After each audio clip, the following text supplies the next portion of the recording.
तो चलिए आज एक ऐसे संघर्ष को समझने की कोशिश करते हैं जिसने दशकों से दुनिया को उलझा रखा है।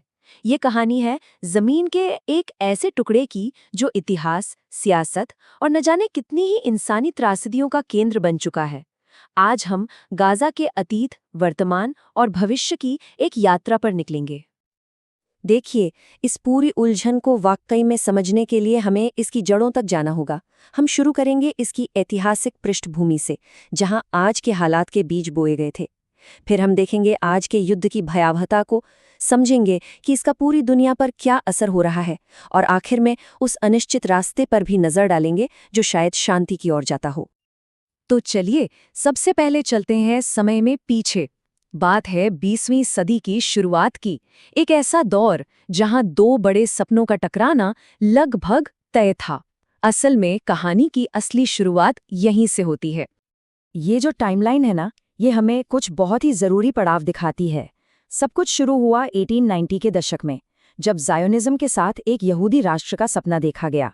फिर 1917 में बाल्फुर घोषणा हुई, जिससे इस सपने को एक तरह से अंतर्राष्ट्रीय समर्थन मिल गया। लेकिन फिर आया 1947, जब संयुक्त राष्ट्र ने ज़मीन के बंटवारे का फैसला किया, और बस इसी फैसले ने अरबों और यहूदियों के बीच तनाव को इतना बढ़ा दिया कि 1948 में इजराइल के बनते ही एक बड़ा युद्ध छिड़ गया। और यही इस पूरे संघर्ष की जड़ है। एक ही साल 1948, एक ही घटना, लेकिन इसके मायने दोनों पक्षों के लिए बिल्कुल अलग हैं। इजरायली इसे अपनी स्वतंत्रता का युद्ध कहते हैं, सदियों बाद एक देश का मिलना। वहीं फिलिस्तीनी इसे नकबा कहते हैं, मतलब महाविनाश। उनके लिए ये अपनी जमीन खोने और विस्थापित होने के दर्द की शुरुआत थी। सोचिए, एक ही सच के दो बिल्कुल अलग पहलू जो आज तक टकरा रहे हैं।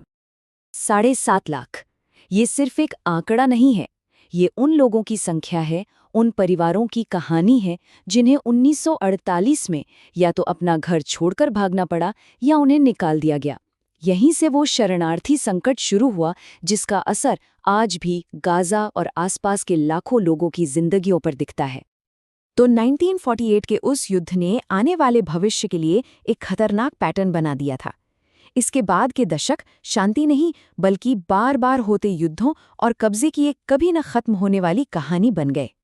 और फिर आया साल 1967 और 6 दिवसीय युद्ध। ये एक और बहुत बड़ा मोड़ था। इस लड़ाई के बाद इजराइल ने वेस्ट बैंक और गाजा पर कब्जा कर लिया। इसका मतलब ये हुआ कि लाखों फिलिस्तीनी अब सैन्य कब्जे के अंदर आ गए। और ये कब्जा, जो आज भी जारी है, संघर्ष की आग को लगातार हवा देता रहा है। और ये सब कुछ हमें लेकर आता है आज के हालात पर।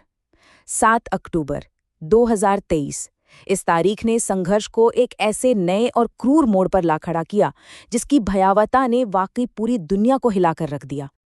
इस युद्ध की जो मानवीय कीमत है वो चौंकाने वाली है। 68,300 से ज्यादा मौतें।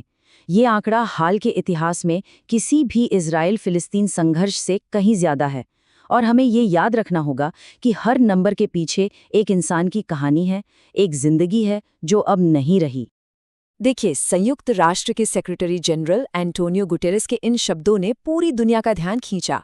उन्होंने कहा, गाजा बच्चों के लिए कब्रिस्तान बन गया है। ये एक बहुत ही पावरफुल स्टेटमेंट है जो बताता है कि इस जंग का सबसे भयानक असर सबसे मासूम लोगों पर पड़ रहा है। और मामला यहाँ और भी ज्यादा उलझ जाता है।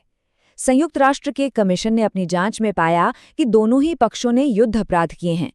एक तरफ हमास पर नागरिकों पर जानबूझकर हमला करने, हत्या और बंधक बनाने जैसे आरोप हैं, तो दूसरी तरफ इजराइल पर युद्ध के हथियार के तौर पर भुखमरी का इस्तेमाल करने, हत्या और मानवता के खिलाफ अपराधों के संगीन आरोप लगाए गए हैं।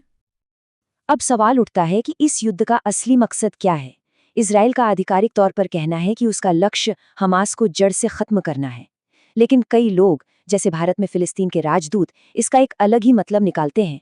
उनका मानना है कि ये लड़ाई सिर्फ हमास के खिलाफ नहीं, बल्कि भूगोल और आबादी के ताने बाने को बदलने की एक लंबी जंग का हिस्सा है।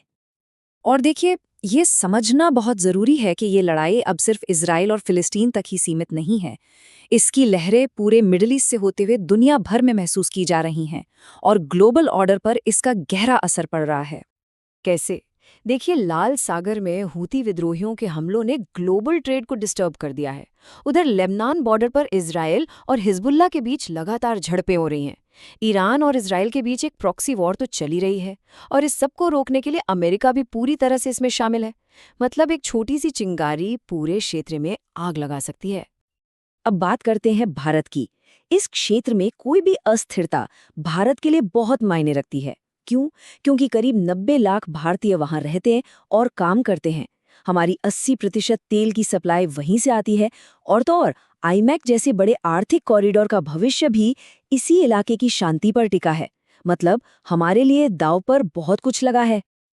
तो इतनी तबाही और बर्बादी के बीच अब एक नई, काफी महत्वाकांक्षी शांति योजना सामने रखी गई है।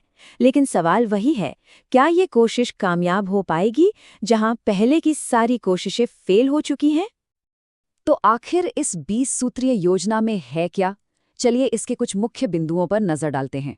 सबसे पहला कदम, लड़ाई को फौरन रोका जाए। दूसरा, सारे इजरायली बंदूकों को रिहा किया जाए। तीसरा, जो हमास सदस्य शांति के लिए तैयार हैं उन्हें माफी और बाकियों को गाजा छोड़ने का सुरक्षित रास्ता दिया जाए। और चौथा और सबसे अहम, गाजा में एक नई सरकार बनाई जाए जिसमें हमास का कोई रोल ना हो।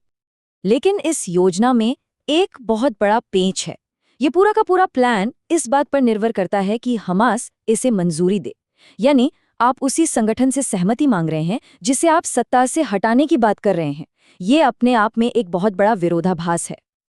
और इसी के साथ हम इस सबसे बड़े सवाल पर आकर रुक जाते हैं। एक सदी के संघर्ष और इतने विनाशकारी युद्ध के बाद क्या ये 20 सूत्रीय योजना वो कर पाएगी जो आज तक कोई नहीं कर पाया?